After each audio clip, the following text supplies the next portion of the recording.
이집트를 떠난 지 꼭 석 달 만에 이스라엘 백성은 시내 광야에 이르렀습니다. 이스라엘 백성은 르비딤을 떠나 시내 광야에 이르러 시내산 맞은편 광야에 천막을 쳤습니다. 모세는 하나님을 만나러 산으로 올라갔습니다. 여호와께서 산에서 모세를 불러 말씀하셨습니다. 야곱 자손들에게 말하여라.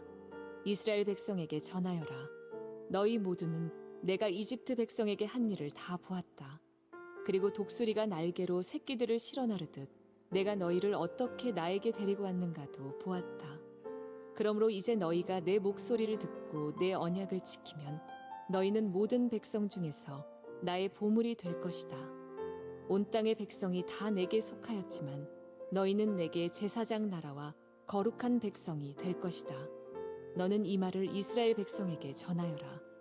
그리하여 모세는 산 아래로 내려가서 백성의 장로들을 모아놓고 여호와께서 명령하신 모든 말씀을 다 전했습니다.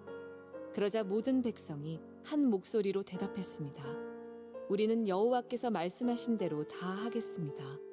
모세는 백성들의 말을 여호와께 알려드렸습니다. 여호와께서 모세에게 말씀하셨습니다. 내가 짙은 구름 속에서 너에게 갈 것이다. 그래서 내가 너와 이야기할 때에 백성들이 듣고 언제까지나 너를 믿도록 할 것이다. 모세가 백성의 말을 여호와께 알려드리자 여호와께서 모세에게 말씀하셨습니다. 백성에게 가서 오늘과 내일 그들을 정결하게 하여라. 옷을 빨게 하고 셋째 날을 준비하게 하여라. 그날에 나 여호와가 모든 백성이 보는 가운데 시내 산으로 내려갈 것이다. 너는 백성의 둘레에 경계선을 정해주어 백성이 그 경계선을 넘어오지 않도록 하여라.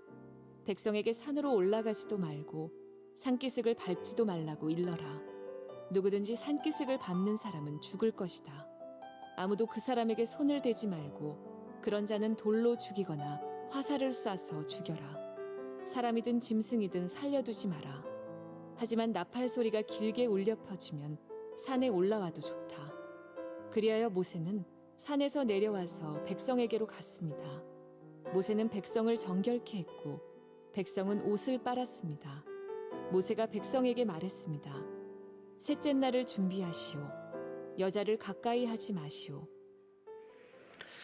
오늘 드디어 저희가 출애굽기 19장에 이르게 됐습니다. 이스라엘 백성이 출애굽하고 난 뒤에 3개월 만에 시내산에 이르게 됐는데 우리가 이제 그 자리에 서게 됐습니다. 시내산은 이스라엘 민족에게도 너무 중요한 의미가 있는 산이고 또 광야 여정에서도 중요한 전환점이 되는 산이었습니다. 이곳에서 이스라엘 백성은 11개월 정도 머물면서 하나님의 말씀 율법을 받게 되었고 하나님과 언약을 맺게 됐습니다. 그러니까 시내산은 노예 무리에 불과했던 히브리 사람들이 하나님의 백성으로 우뚝 서는 공식적으로 세워지는 것 같은 그런 자리가 시내산이니까 얼마나 의미가 있고 중요한 자리이고 또 만남이겠습니까? 이렇게 중요한 의미가 있고 만남이 있는 땅이라면 시내산이 여러분 어떤 곳일 것 같습니까?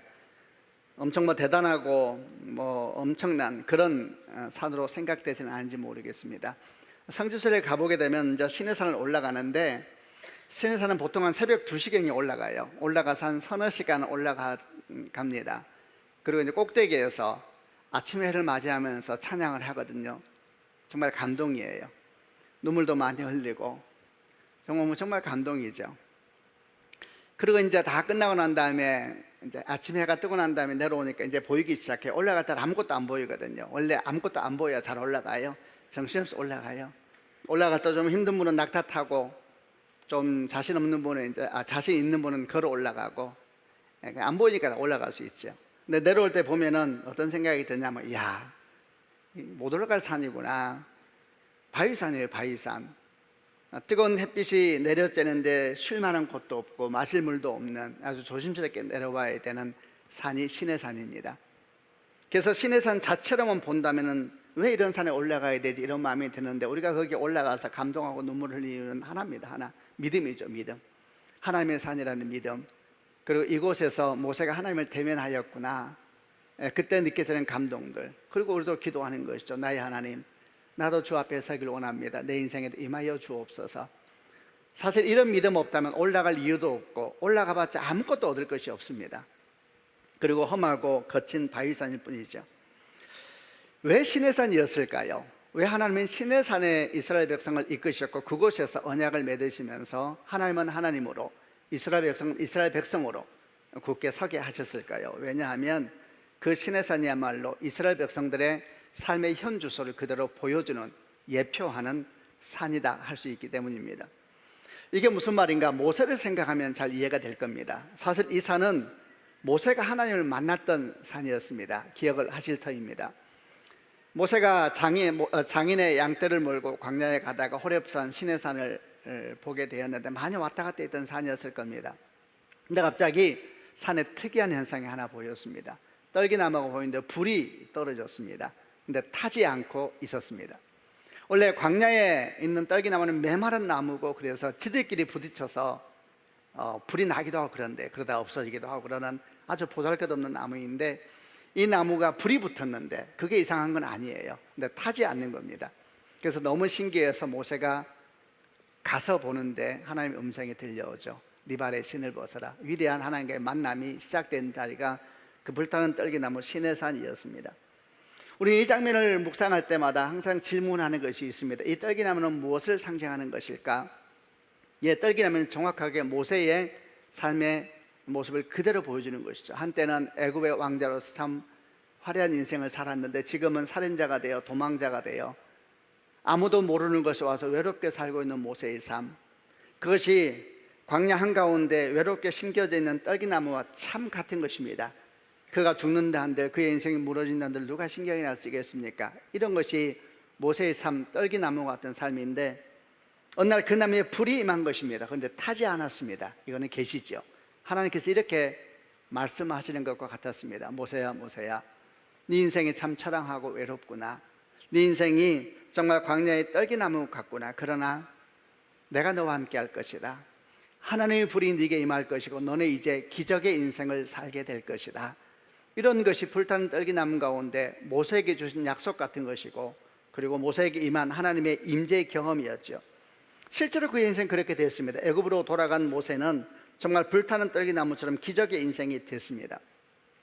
모세에게 주신 언약은 그의 순종을 통하여서 그의 삶의 실제가 됐던 겁니다.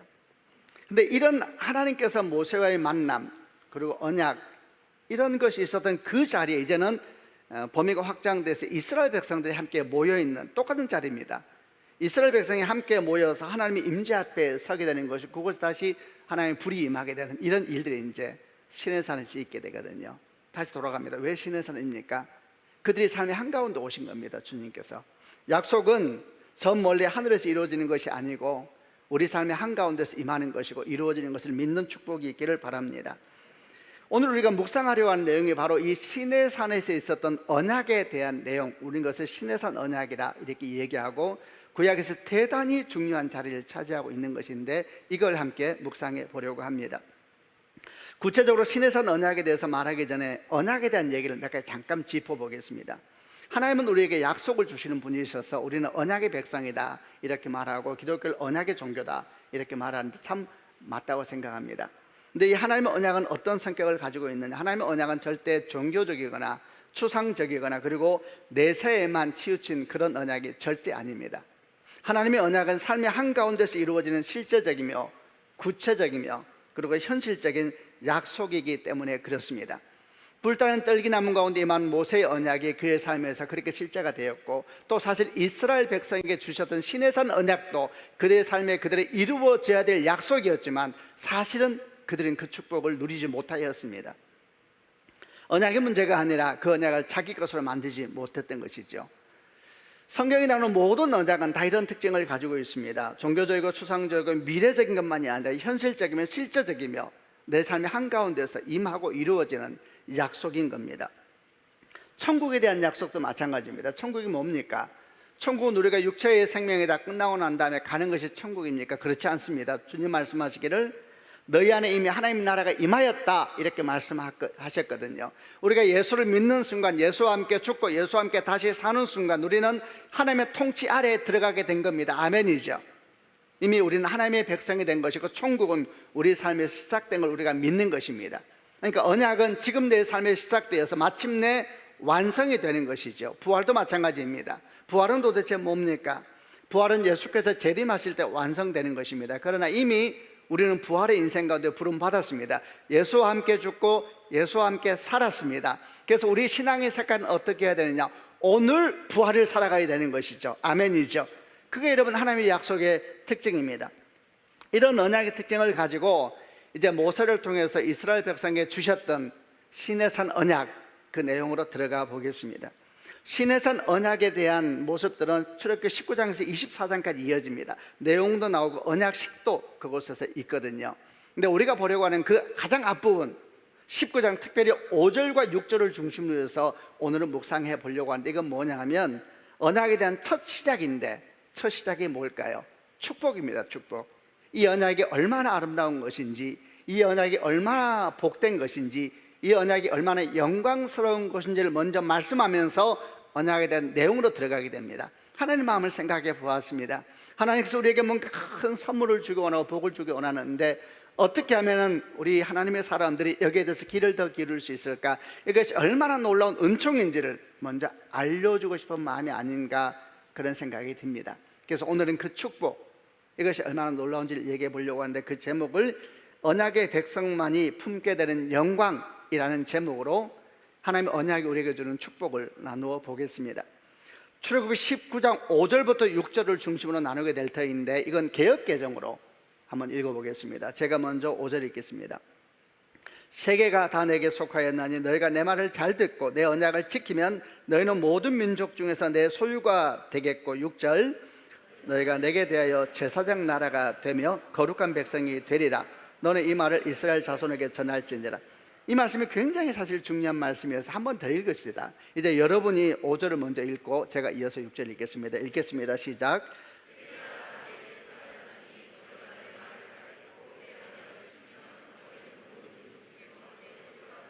너희가 내게 대하여 제사장 나라가 되며 거룩한 백성이 되리라. 너는 이 말을 이스라엘 자손에게 전할지니라. 아멘. 여러분, 이 축복과 이 영광이 오늘 여러분에게 임하는 축복이 있기를 바랍니다. 이 말씀이 오늘 여러분 말씀이 되는 은혜가 있기를 주 예수 그리스도 이름으로 축원합니다. 이 약속을 가만히 보면은 조건이 있고 결과가 있다는 것을 알 수가 있습니다. 조건은 앞부분이죠. 뭐라고 되어 있냐면은 세계가 다 내게 속하였나니 너희가 내 말을 듣고 내 언약을 지키면, 이게 조건입니다. 그럼 결과가 뭐냐? 너희는 모든 민족 중에서 내 소유가 되겠고 내게 대하여 제사장 나라가 되며 거룩한 백성이 되리라. 이것이 이제 결과고 약속이고 축복이죠. 앞에 있는 조건, 이 조건이 만족되어야지 뒤에 있는 열매가 내 것이 된다는 이야기입니다. 그러니까 앞에 있는 조건을 다시 한번 얘기해 볼게요. 두 개로 나눌 수가 있습니다. 첫 번째는 세계가 다 내게 속하였다니, 이거는 성경을 보니까 조건이라기보다는 일종의 선포입니다. 선포. 이것이 우리 가운데 동의되지 않으면 사실 조건이고 뭐고 없는 것입니다. 여러분, 이 땅이 주의 통치 아래 있는 것을 믿으십니까? 믿으신 축복이 있길 바랍니다. 이 땅이 하나님께서 만드신 피조물인 걸 믿으십니까? 아멘. 이 땅이 주의 영광에 가득한 걸 믿으십니까? 여러분, 믿으시는 축복이 있기를 바랍니다. 그러니까 우리가 믿음이 있을 때에 오늘 우리가 주목하려고 하는 시내산 언약 속으로 들어갈 수가 있습니다. 세계가 다 내게 속하였나니, 하나님이 이 땅을 통치하시고 이 땅의 주권자이고 지금도 우리를 다스리시는 분이십니다. 이런 믿음의 가장 밑바탕 속에서 조건을 뭐라고 말하냐면 너희가 내 말을 듣고 내 언약을 지키면, 그랬습니다. 내 말을 듣고 내 언약을 지키면. 그러니까 이 영광과 이 축복을 내 것으로 만들기 위해서는 한 가지입니다. 하나님의 말씀을 듣고 그 말씀을 지켜야 된다는 이야기죠. 여기서부터 문제가 시작됩니다. 그럴 수 있습니까, 여러분? 사실 출애굽 19장에서 24장 이르는 하나님의 말씀은 결국 율법을 말하는 것이라 할 수 있습니다.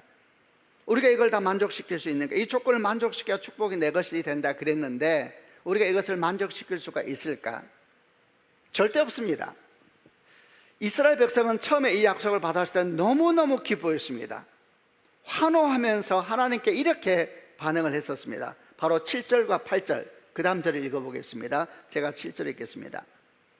그리하여 모세는 산 아래로 내려가서 백성의 장로들을 모아놓고 여호와께서 명령하신 모든 말씀을 다 전했습니다. 8절, 그러자 모든 백성이 한 목소리로 대답했습니다. 우리는 여호와께서 말씀하신 대로 다 하겠습니다. 모세는 백성들의 말을 여호와께 알려드렸습니다. 하나님의 축복의 말씀을 전해드린 이스라엘 백성이 너무 기뻤습니다. 그래서 말합니다. 하나님 주의 말씀대로 우리가 다 행하겠습니다. 이렇게 약속을 한 겁니다. 그러나 결과는 어떻게 되는, 우리가 잘 알고 있죠. 그들은 그 약속을 전혀 행하지 못했습니다. 약속대로 주의 말씀을 지키지 못했습니다. 그들은 그 약속이, 그 언약이 얼마나 큰 영광이라는 것을 알았습니다마는 그걸 자기 것으로 취할 능력은 없었습니다. 그럼 거짓말한 것인가? 아닙니다. 정말 그렇게 살아보려고 했습니다. 그러나 그들에게는 사실 능력이 없었습니다. 그들은 거짓말한 것이 아니기에 말씀대로 다 행하겠습니다 외쳤습니다마는 능력이 없었으니까 그 축복을 자기 것으로 만들지 못하고 결국 광야에서 다 죽고 말았던 것입니다. 그럼 이제 여러분, 이 시내산 언약은 아무런 의미가 없이 공중에 흩어져 버린 것일까? 또 우리에게도 아무런 의미가 없는 것일까? 결론은 전혀 아닙니다. 이제부터 복음이 얼마나 놀라운 축복이 있는지 한번 얘기해 보겠습니다. 전혀 아닙니다. 하나님은 출애굽 19장에서 시내산 언약의 축복을 말씀하시고 그 내용을 24장까지 계속 말씀하세요. 그리고 24장에서 일종의 언약식을 하십니다. 그 내용이 어떤 내용인지, 어떤 식으로 언약식을 했는지, 그게 번제와 화목제물, 짐승의 피로 언약식을 하거든요. 그 말씀을 한번 읽어보겠습니다. 출애굽 24장 3절부터 8절까지인데 개역개정입니다. 제가 먼저 3절 읽겠습니다. 모세가 와서 여호와의 모든 말씀과 그의 모든 율례를 백성에게 전하며 그들이 한 소리로 응답하여 이르되 여호와께서 말씀하신 모든 것을 우리가 준행하리이다. 4절 기록하고 이른 아침에 일어나 산 아래에 제단을 쌓고 이스라엘 12지파들의 12기둥을 세우고 이스라엘 자손의 청년들을 보내어 여호와께 소로 번제와 화목제물을 드리게 하고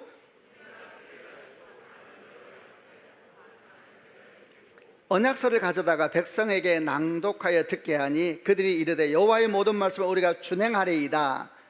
모세가 그 피를 가지고 백성에게 뿌리며 이르되 이는 여호와께서 이 모든 말씀에 대하여 너희와 세우신 언약의 피니라.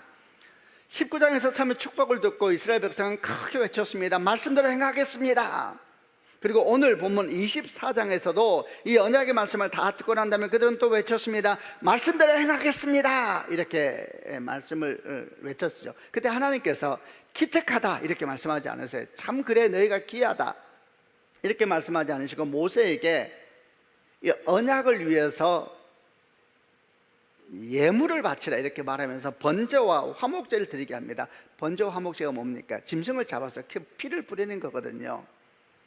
그래서 그 피의 반을 제단에 뿌리고 나머지 반을 어디 백성들에게 뿌렸다 그랬습니다. 굉장히 특이한 장면이죠. 백성들에게 뿌리면서 뭐라고 선포하냐면 이는 여호와께서 이 모든 말씀에 대하여 너희와 세우신 언약의 피다 그래요.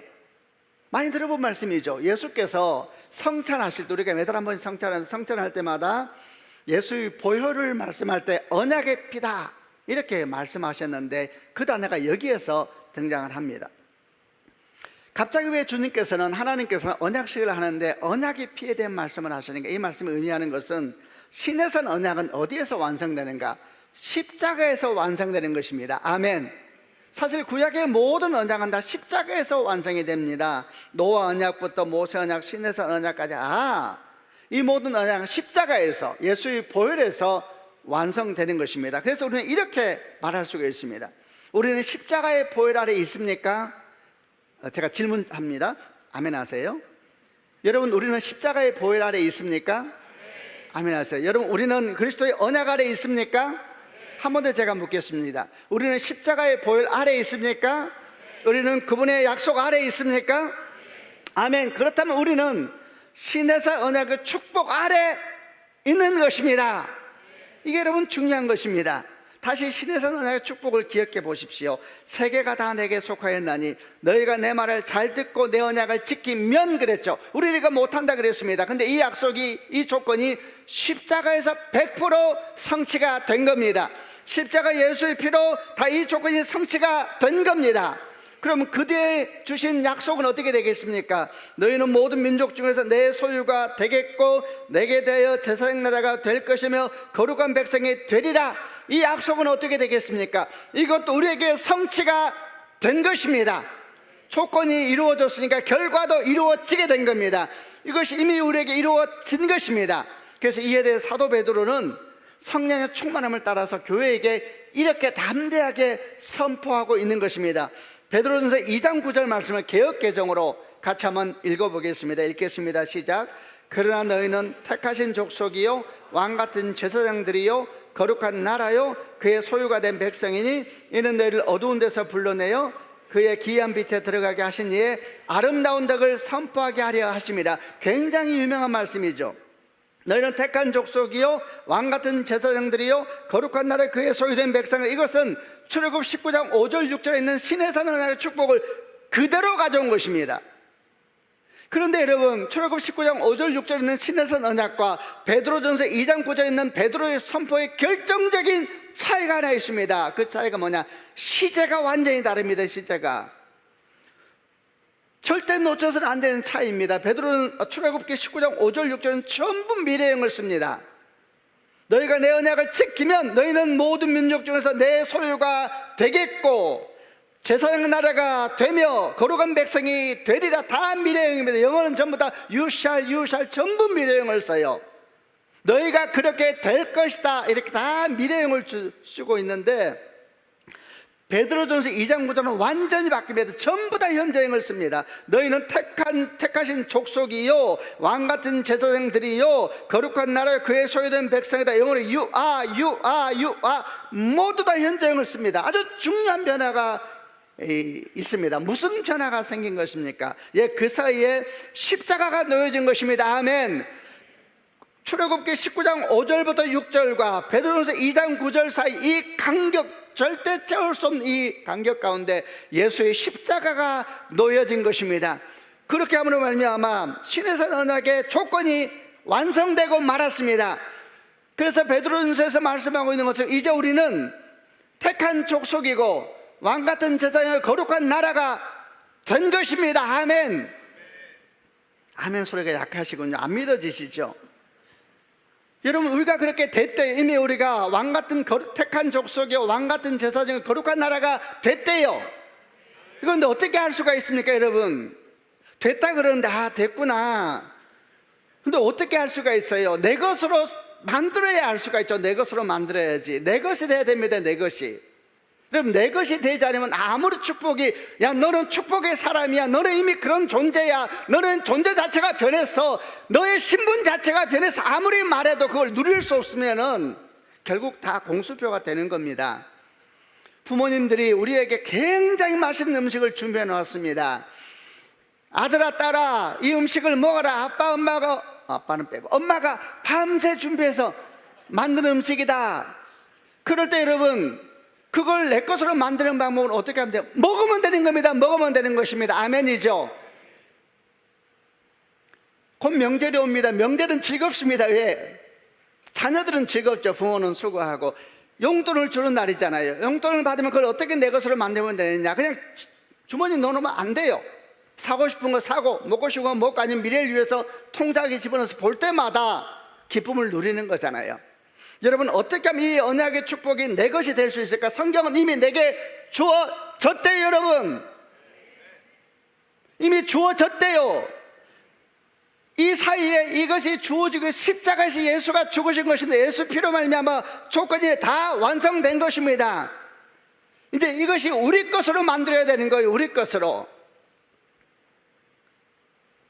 답은 뭔가?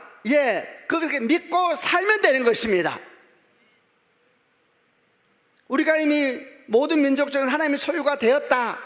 그러면 하나님의 소유된 백성답게 살면 됩니다. 우리는 하나님 나라의 제사장 나라가 되었다. 그러면 제사장 나라답게 살면 됩니다.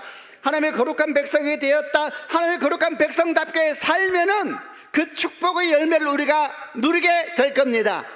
C.S. 루이스가 아주 중요한 이야기를 했습니다. 하나님 우리를 사랑하신다는데 그거 어떻게 아느냐? 여러분, 하나님 우리를 사랑하시는 거 어떻게 압니까? 그분이 말했어요. 믿고 살아봐라. 믿고 살면 그 사랑의 열매를 네가 먹게 될 것이다. 믿고 살아보라 그랬어요. 여러분, 저는 아들과 딸이 있습니다. 제가 저희 아이를 사랑하지요. 근데 만약 우리 아들이 딸이 저를 보면서 그걸 어떻게 믿어요? 어떻게 믿어요? 라고 말하면, 그러면서 항상 저를 의심스러운 눈으로 바라보고 쉽지 않다고 막 이렇게 말하면 저를 바라보면은 여러분 제가 어떻게 하겠습니까? 그러면 그는 끝없이 회의하겠죠.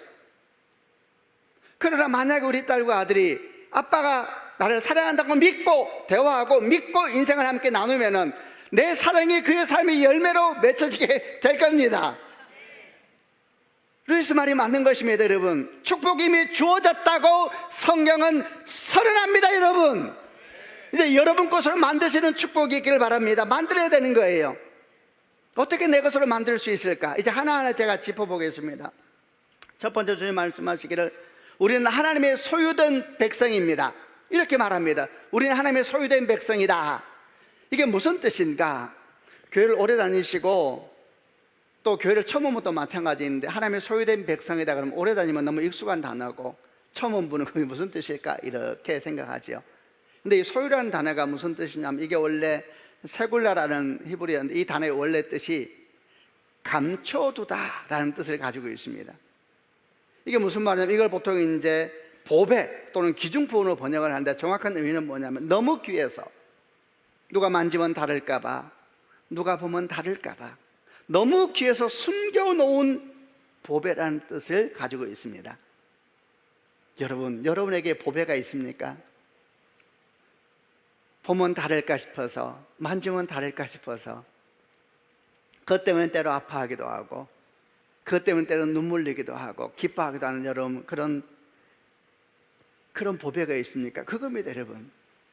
우리는 하나님의, 그래서 쉬운 성경은 보배라고 번역을 했어요. 개역개정은 소유된 백성이라 이렇게 번역을 한 겁니다. 만지면 다를까, 바라보면 다를까, 숨겨놓은 보배. 저는 두 말씀이 생각났습니다. 하나는 스바냐 3장 17절 말씀이고 하나는 에베소서 말씀인데, 스바냐 3장 17절 한번 개역개정으로 같이 읽어보겠습니다. 시작. 너희 하나님 여호와가 너희 가운데 계시니 그는 구원을 베푸실 전능자시라.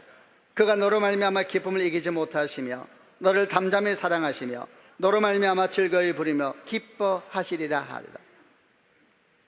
너희 하나님 여호와가 너희 가운데 계시니, 이 너는 여러분입니다. 접니다.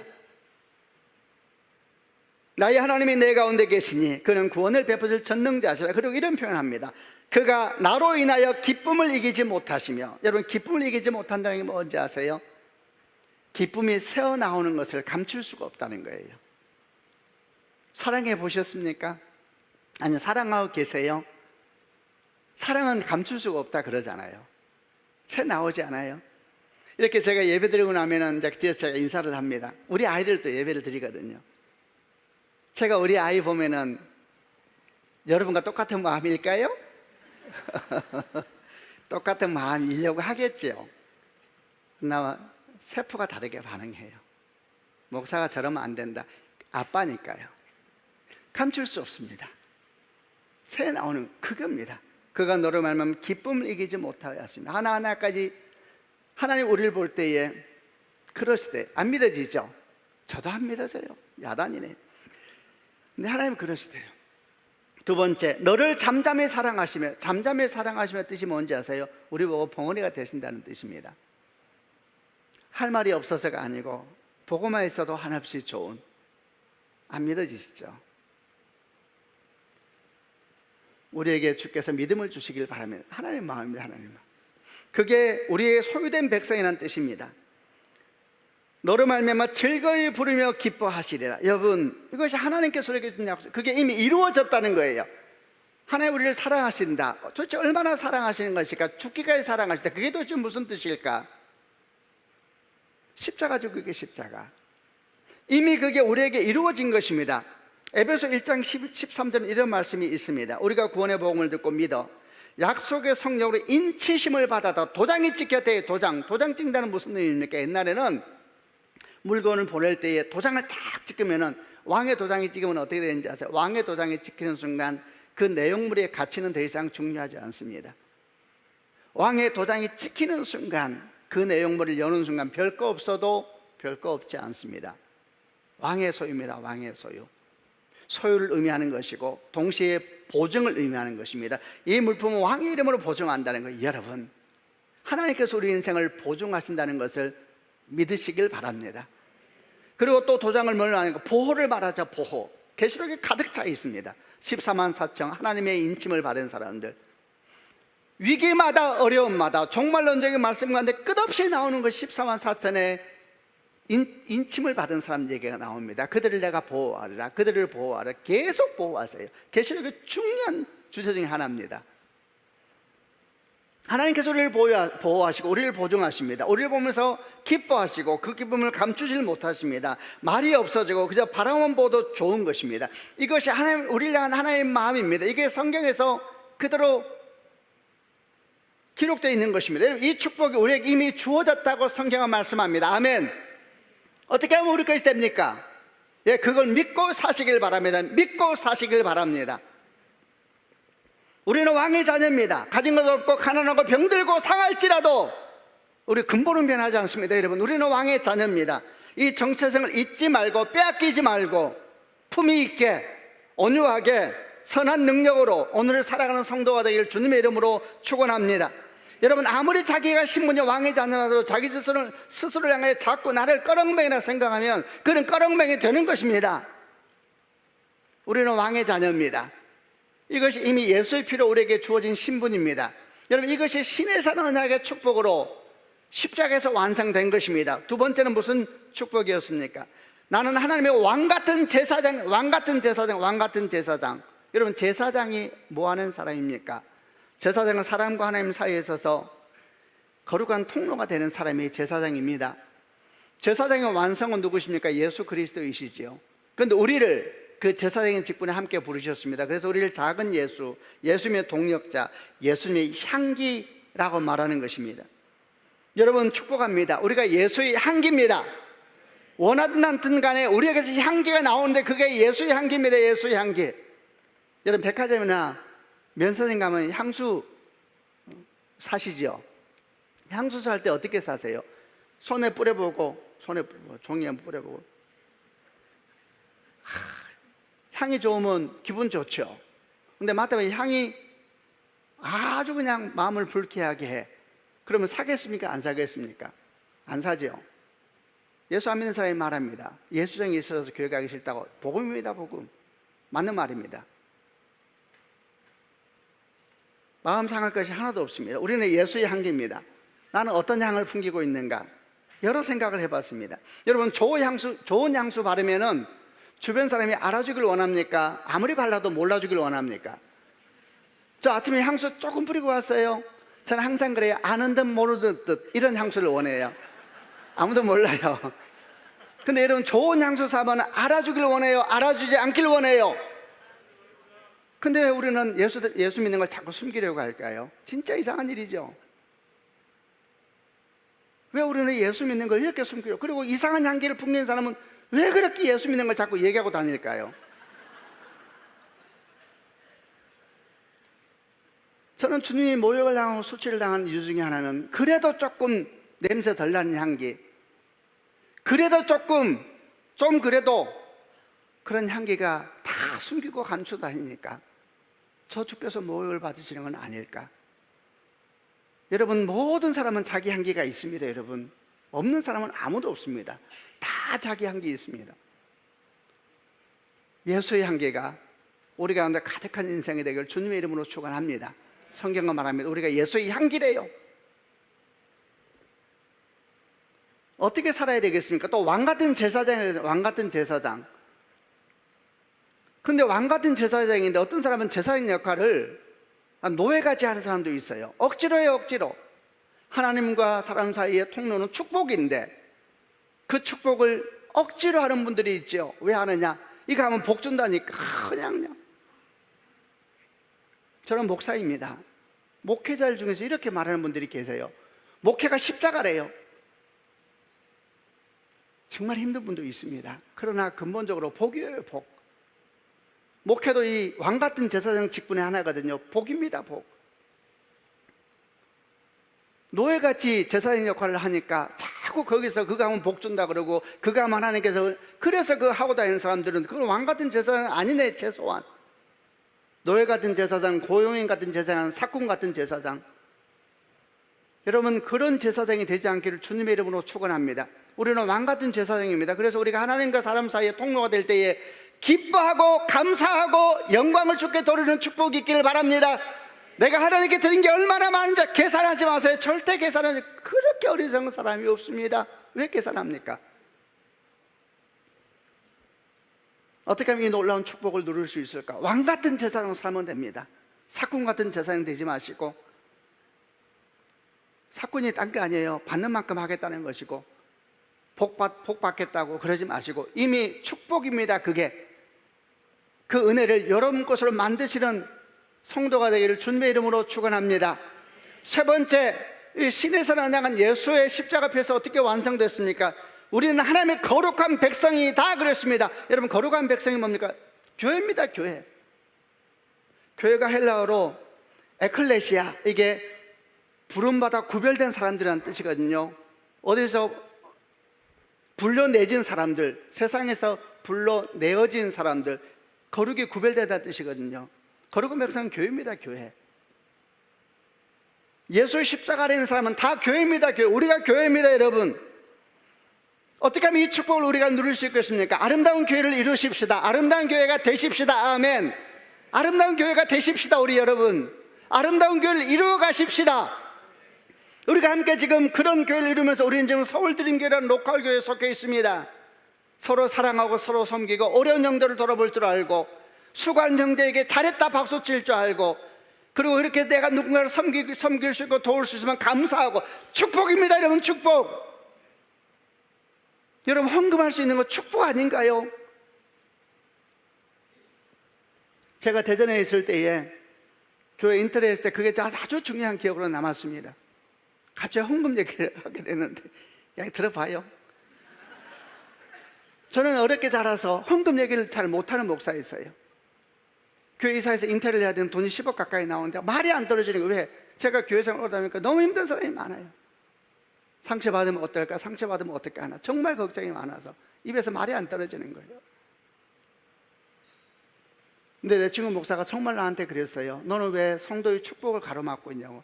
근데 그게 진짜였어요. 그 친구 말이 진짜인 걸 약간 느꼈어요. 여호수아 목사였어요. 제가 그 말 진지하게 생각해 봤어요. 성경은 말씀하시기를 이게 복이라 그랬는데, 그래서 제가 성도들한테 말했어요. 열심히 하시라고. 그 대신에 없는 사람은 서러워하지 말라고, 슬퍼하지 말고 그 대신 많이 기도해 달라고. 하나님께서 기도도 다 받으시니까 할 수 있는 것도 복입니다. 여러분. 근데 그거 하고 난 다음에 내가 얼마나 했다, 절대 그런 말 하면 안 돼요. 영광입니다. 영광 아닙니까? 여러분, 할 수 있는 것이 영광이요. 내 시간 드리고 내 재정 드리고 내 열심히 드릴 수 있는 것이 영광 아닙니까? 저는 이것이 영광인 줄로 믿습니다. 만약에 교회에 있는 성도들이 수고하게 애쓰는 것을 내가 얼마나 헌신했는지 아느냐라고 말하지 아니하고, 진심으로 영광입니다. 진심으로 기쁨입니다. 진심으로 감사입니다. 내가 당신을 어떤 모양은 도울 수 있으니 정말 한없이 기쁩니다. 고맙습니다. 진심으로 이렇게 말할 수 있다면, 그런 교회가 될 수 있다면 어떻게 주의 영광이 교회 가운데 안 나타나겠습니까? 그런 교회가 풍기는 향기가 어떻게 신선하고 아름답지 않겠습니까? 끝없이 자기 자랑하고 계산하고 기억하고, 그럼 어떻게 그 향기가 아름답겠습니까? 축복입니다. 축복. 여러분, 이 축복을 여러분의 축복으로 만드는 성도가 되기를 주님의 이름으로 축원합니다. 제가 세 가지를 한 번 더 축복하겠습니다. 저는 사실 일부 예배하면서 이런 생각이 들었어요. 이거 부흥회를 해야 되는데, 그런데 정말 마음이 그래요. 여러분, 예수의 피로 말미암아 출애굽기 19장에 있는 시내산 언약이 베드로전서 2장과 딱 만났습니다. 이루어지지 않을 미래가 우리 삶의 실존이 되었습니다. 아멘이죠. 제가 선포할 때 크게 아멘 하시길 바랍니다. 첫 번째, 우리는 하나님의 보배 같은 소유된 백성입니다. 여러분, 이 축복을 여러분 것으로 반드시 삼는 은혜가 있기를 바랍니다. 주의 백성답게 품위 있게 사십시오. 아름답게 사십시오. 멋지게 사십시오. 복되게 사십시오. 여러분, 두 번째 축복은, 여러분, 우리는 하나님의 왕 같은 제사장입니다. 아멘. 여러분, 노예 같은 제사장 되지 마세요. 일용직 같은 제사장 되지 마세요. 여러분, 그런 사꾼 같은 제사장 되지 마세요. 수고하고 애쓰고 난 다음에 기뻐하고 감사하는 그런 축복을 누리는 성도가 되기를 바랍니다. 세 번째로는 하나님의 거룩한 백성입니다. 여러분, 우리가 교회입니다. 아름다운 향기를 내십시다. 아름다운 교회를 이루십시다. 그리고 하나님께 오직 영광을 드리십시다. 수고하고 애쓰고 난 다음에 진심으로 영광이라고 말하십시다. 당신이 큰 감사한다고 말하십시다. 내가 할 수 있어서 진심으로 감사합니다. 이렇게 기도할 때에 정말 주의 영광이 막힘없이 여러 삶을 넘치게 될 것이고, 교회 가운데 넘치게 될 것이고, 이 땅 가운데 넘치게 될 줄로 믿습니다. 그런 축복이 있을지어다. 아멘. 같이 기도하겠습니다. 한번 가슴에 손을 얹으시고, 오늘 저는 여러분에게 신에서 언약이 마침내 예수의 십자가로 말미암아 우리 삶의 한가운데 성취되었음을 선언하였습니다. 이것은 저의 선언이 아니라 성경에서 성령의 충만을 받은 사도 베드로가 우리에게 선언하고 있는 것입니다. 왕같은 제사장의 거룩한 나라의 그의 소유된 백성이다. 아버지, 이 말씀이 우리에게 믿음으로 다가온 은혜가 있게 하여 주옵소서. 이미 예수 피로 말미암아 성취된 믿음을 믿음으로 받아들이게 하여 주시고, 이것을 내 것으로 만드는 믿음의 사람들 되게 하여 주옵소서. 신의 산 언약이 내 삶의 축복의 현실이 되게 하여 주시고 실존이 되게 하여 주옵소서. 소망하며 가참 통성으로 하나님께 기도하겠습니다.